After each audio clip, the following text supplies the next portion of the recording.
अगर कोई घुस जाए तो स्ट्रीट का लीडर अपने साइकिक पावर से उसका दिमाग फ्राई कर सकता है। यान ने अपनी साइकिक पावर्स दिखाई और सिया के पास आने लगा, यह कहता हुआ कि वह आराम से काम करेगा। सिया डर के मारे उससे भीख मांगने लगी, पर यान ने अचानक कहा कि एक और तरीका है जिसमें इंसान हेल स्ट्रीट में घुस सकता है, अगर वह स्पिरिट होस्ट हो और गार्डियन स्पिरिट से कॉन्ट्रैक्ट कर सके। यान को सिया में कोई स्पिरिचुअल एनर्जी नहीं दिखी और वह उसका दिमाग फ्राई करने ही वाला था कि सिया ने अपना पर्स उस पर फेंक दिया। गुस्से में यान ने पर्स उड़ा दिया और उसके सारे डॉक्यूमेंट्स इधर उधर बिखर गए। एक अजीब सा काला कार्ड लियांग के डेस्क पर गिरा। लियांग ने उसे पढ़ा और यान को दिखाया। यान ने देखा तो हैरान रह गया। उस पर सैंटोंग का नाम था, वही शेडी ज्योतिष जिससे सिया सुबह मिली थी। यान को शक हुआ और उसने सिया से पूछा कि वो यहाँ कैसे आई। सिया ने वो मैसेज दिखाया जिसमें उसे इंटरव्यू के लिए बुलाया गया था। दोनों भाइयों को पता चला कि यह सैंटोंग का साइकिक मैसेज था, मतलब सिया में थोड़ी सी स्पिरिचुअल पावर थी। यान का सानाटोंग से पुराना हिसाब भी था और सिया को उसके प्रैंक का एक और शिकार समझकर उसने उस पर रहम किया और उसे घर वापस भेजने का फैसला किया। वो उसे बाहर ले गया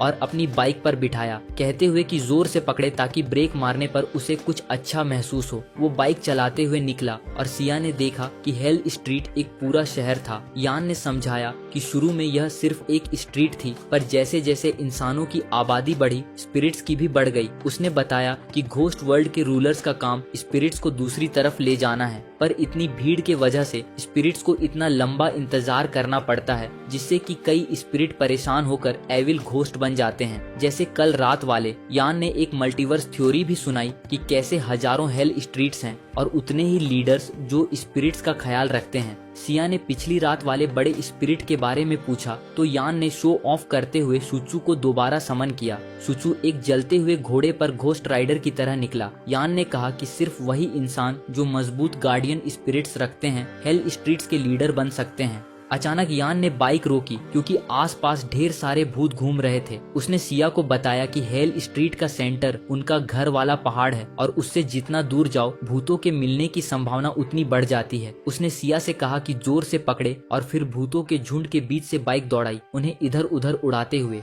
सुचू उसके पीछे पीछे सारे भूतों को खत्म करता गया। यान ने एक शार्प लेफ्ट टर्न लिया और एक पतली सी गली में घुस गया। बाइक बड़ी मुश्किल से गली पार करके हवा में उड़ी और सीढ़ी पर लैंड हुई। यान सीढ़ियों में बाइक चलाने लगा और फिर सीधा सामने की दीवार की ओर जाने लगा। सिया डर गई कि ये कौन सा पागल तरीका है मरने का, पर बाइक दीवार पार करके इंसानी दुनिया में निकल आई। यान ने सिया को घर छोड़ा पर सिर्फ उसकी थैंक्स से खुश नहीं हुआ। सिया ने मजबूरी में उसे पैसे दिए। फिर उसने पूछा कि क्या सैंटोंग जिसने उसे डीमन स्ट्रीट भेजा था वह भी कोई लीडर है। यान ने कहा कि नहीं, सैंटोंग घोस्ट वर्ल्ड के रूलर्स का भेजा हुआ आदमी है जो इंसानों में हाई लेवल स्पिरिट होस्ट्स ढूंढता है। सिया को लगा उसमें कुछ खास पावर नहीं है, पर यान ने अपने हाथ पर कुछ लिखा है। सिया को लगा उसमें कुछ खास पावर नहीं है, पर यान ने अपने हाथ पर कुछ लिखा और उसे दिखाया। सिया चमकते हुए लेटर को पढ़ सकी, पर पास से गुजर रहा एक स्टूडेंट कुछ नहीं देख पाया। यान ने समझाया कि उसने साइकिक पावर से लिखा था जो सिर्फ हाई लेवल स्पिरिट होस्ट्स ही देख सकते हैं। उसने कहा कि सिया के अंदर एक हाई लेवल गार्डियन स्पिरिट सो रहा है जो शायद उसे अजीब सपनों के जरिए दिखाई देगा। ये कहते हुए यान ने सिया को डीमन स्ट्रीट पर वापस न आने को कहा और ये भी कहा कि उसे न उससे न ही सैंटोंग से कोई लेना देना है, चाहे उसे घोस्ट वर्ल्ड के लॉर्ड्स ने ही क्यों न भेजा हो। उसने बस इतना कहा कि डीमन स्ट्रीट उसका एरिया है। ये सुनकर सिया थोड़ी एक्साइटेड हुई और यान वहाँ से चला गया। रात को सिया यान के शब्दों के बारे में सोचती रही कि उसके अंदर एक हाई लेवल गार्डियन स्पिरिट है, पर शायद वह कभी नॉर्मल तरीके से न दिखे। ये बात उसे परेशान करती रही और उसने गूगल किया पर उससे कुछ नहीं मिला। फिर भी उसने कोशिश की और मिरर के सामने ट्राई करने लगी। अपने आप को कोई मैजिकल गर्ल समझकर गार्डियन स्पिरिट बुलाने की कोशिश की। सब ट्राई किया पर कुछ नहीं हुआ। वह थक कर बिस्तर पर गिरी, सोचने लगी कि वह एक लूजर है जो कुछ भी ठीक नहीं कर सकती। तब उसे यान के बारे में ख्याल आया और उसने सोचा कि वह उसे गार्डियन स्पिरिट समन करना सिखा सकता है। बेवकूफी में सिया रात को दोबारा डीमन स्ट्रीट चली गई, पर लकीली उसका दिमाग काम पर वापस आया और भूतों के डर से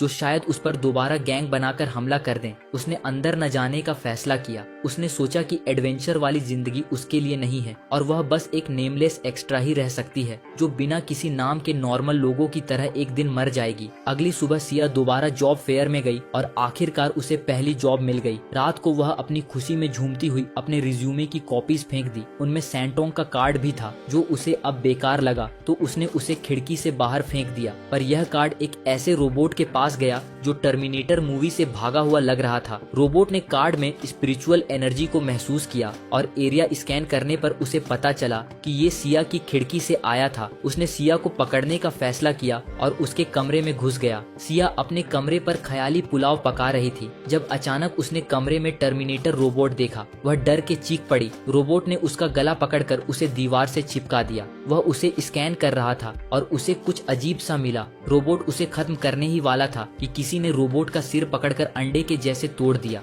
सिया जमीन पर गिर गई और देखी कि उसे बचाने वाला और कोई नहीं बल्कि सैंटोंग था। उसने बताया कि इस रोबोट को एक ग्रुप द क्राउन ने भेजा है जो सिया के गार्डियन स्पिरिट को चुराना चाहता है। सिया को यकीन नहीं हुआ पर सवाल करने का वक्त नहीं था क्योंकि एक ग्रुप रोबोट उसके कमरे में घुस आया। सैंटोंग ने अपना क्लोक फेंका और लड़ने के लिए तैयार हो गया और सिया को डिमन स्ट्रीट पर भागने को कहा। सिया लिफ्ट की तरफ भागी पर वहाँ पहले से रोबोट थे। वह इतनी आलसी थी कि सीढ़ियों से नीचे नहीं गई बल्कि ऊपर छत पर चली गई। उसने अपने आप को वहाँ बंद किया पर रोबोट स्पाइडरमैन के स्टाइल में बाहर से चढ़कर आ गए। वह उसे घेर चुके थे पर तभी छत का दरवाजा बाहर से चढ़कर आ गए। वह उसे घेर चुके थे पर तभी छत का दरवाजा टूटा और एक और रोबोट बाहर निकला। खुशकिस्मती से सैंटोंग ने उसे तुरंत खत्म किया और बाकी रोबोट्स पर हमला करके सिया को बचाने लगा। पर रोबोट इतने ज्यादा थे कि सैंटोंग के लिए भी उन्हें संभालना मुश्किल हो गया। वह और सिया छत के किनारे पर फंस गए। सिया ने पूछा कि अब क्या करें, पर सैंटोंग ने उसे छत से धक्का दे दिया। सिया खिड़की साफ करने वाली लिफ्ट में गिरी और सैंटोंग ने रस्सी काट दी ताकि वह जल्दी नीचे जाए। उसके रस्सी पकड़ने की वजह से सिया मरने से बच गई। सैंटोंग ने उसे फिर से डिमन स्ट्रीट पर भागने को कहा जहाँ वह सेफ रहेगी। सिया ने रोबोट्स को उसकी तरफ रेंगते देखा और भाग निकली। वह अपने गार्डियन स्पिरिट को कोस रही थी कि उसकी वजह से यह मुसीबत आई और अचानक एक ट्रक उसकी तरफ आया पर सिया बच गई। सिया जमीन पर कांप रही थी जब सैंटोंग उस तक पहुंचा। उसने बताया कि उसके गार्डियन स्पिरिट ने उसे ट्रक से बचाया। जल्दी ही वो डिमन स्ट्रीट के सेंटर में यान के घर पहुंच गए। सैंटोंग ने कहा कि ये अभी सिया के लिए सबसे सुरक्षित जगह है। लियांग ने उनका स्वागत किया और सिया ने उसकी तारीफ की कि वो एक जेंटलमैन है, बिल्कुल अपने बेवकूफ भाई का उल्टा। तभी यान वहाँ आया और खुश नहीं था कि सिया उसके घर में चाय पीते हुए उसकी पीठ पीछे बुराई कर रही थी। उसने पूछा कि वो यहाँ क्यों आई जबकि उसने साफ मना किया था कभी वापस न आने को। सिया ने सैंटोंग की तरफ इशारा किया जिसने उसे यहाँ लाया था। इसके बाद लियांग ने सिया को अपने घर के सामने पवित्र पेड़ के पास ले गया। सैंटोंग ने यान से कहा कि वो सिया को ट्रेन करे पर यान ने साफ इनकार कर दिया, ये कहते हुए कि वो कोई स्कूल नहीं चला रहा। अगर सिया को ट्रेनिंग चाहिए तो वो डेथ आइलैंड जा सकती है। सैंटोंग ने उसे याद दिलाया कि डेथ आइलैंड के नियम सख्त हैं और सिया अब काफी बड़ी हो चुकी है वहाँ जाने के लिए। सिया को उनकी बात में बस बड़ी उम्र वाला हिस्सा सुनाई दिया और वो टिपिकल लड़की की तरह यान पर भड़क गई। उसने कहा कि वो अपने आप को बच्चा मानती है और बच्चे जो कुछ भी कर सकते हैं वो भी कर सकती है। सैंटोंग ने उनकी लड़ाई रोकी और यान को समझाया कि चाहे वो सिया को ट्रेन न करे पर उसे कुछ वक्त के लिए अपने पास रखना होगा क्योंकि द क्राउन उसका पीछा कर रहा है। उसने ये भी बताया कि बुरे स्पिरिट्स जो पहले से ज्यादा ताकतवर हो रहे हैं उसके पीछे भी द क्राउन का हाथ है। सैंटोंग ने कहा कि ये घोस्ट वर्ल्ड और उसके रूलर्स के लिए बड़ी मुश्किल है और एक लीडर होने के नाते यान को अपनी तरफ से पूरी कोशिश करनी चाहिए। यान ने ज्यादा कुछ करने से इनकार कर दिया, कहते हुए कि उसने ये जॉब घोस्ट वर्ल्ड के लिए नहीं ली थी बल्कि वो बस अपना डिमन स्ट्रीट सुरक्षित रखना चाहता था और वो इस जॉब के लिए किसी के सामने नहीं झुकेगा। यान ने सिया का ध्यान रखने से साफ मना कर दिया तो सिया भड़क गई और कहने लगी कि वो एक मजबूत इंडिपेंडेंट औरत है जो घर का सारा काम खुद कर सकती है। वो यान के जाल में फंस गई और यान ने कहा कि अगर वो यहाँ रहना चाहती है तो उसे बिना पैसे के मेड का काम करना होगा। उसने सिया को मेड का ड्रेस पहनाया और उससे और लियांग की सेवा करने को कहा। यान हर बार घंटी बजाता जब उसे सिया से कोई काम करवाना होता, यहाँ तक कि उसने अपनी फूड डिलीवरी की जॉब भी सिया को देने की सोची ताकि वो आराम से सोता रहे, पर सिया से ये सब बर्दाश्त नहीं हुआ। लियांग ताकि वो आराम से सोता रहे, पर सिया से ये सब बर्दाश्त नहीं हुआ। लियांग ने भी अपने भाई को समझाया कि सिया को इंसानी दुनिया में भेजना खतरनाक है क्योंकि दु क्राउन उसका पीछा कर रहा है। यान ने सिया को बाहर भेजने का आइडिया छोड़ दिया पर उसे बेकार कहकर ताना देने लगा। सिया ये सुनकर गुस्सा हो गई और अपना मेड ड्रेस फाड़ दी। उसने कहा कि अगर यान को पैसे चाहिए तो वो दे देगी। यान के मन में लालच जागी और उसने सिया से बहुत हाई रेंट लेने का सोचा, पर उसे अपने टाउन के रेंट का कोई आइडिया नहीं था तो उसने बस $100 महीने का बोला। सिया हैरान रह गई और उसने $200 दे दिए। इतना पैसे देखकर यान एकदम फेमिनिस्ट बन गया और सिया की सेवा करने लगा। अब बारी सिया की थी। वो घंटी बजाती और यान को हुक्म देती। पहले दिन के आखिर तक यान थक कर चूर हो गया और लियांग उस पर हंसा कि उसने $200 के लिए खुद को बेच दिया। तभी लियांग ने पूछा कि द क्राउन सिया के पीछे क्यों पड़ा है और ये जानने के लिए उन्होंने सैंटोंग को बुलाया। सैंटोंग ने बताया कि ये सिया के गार्डियन स्पिरिट और उसके पास मौजूद एलिक्सर ऑफ रिवाइवल की वजह से है,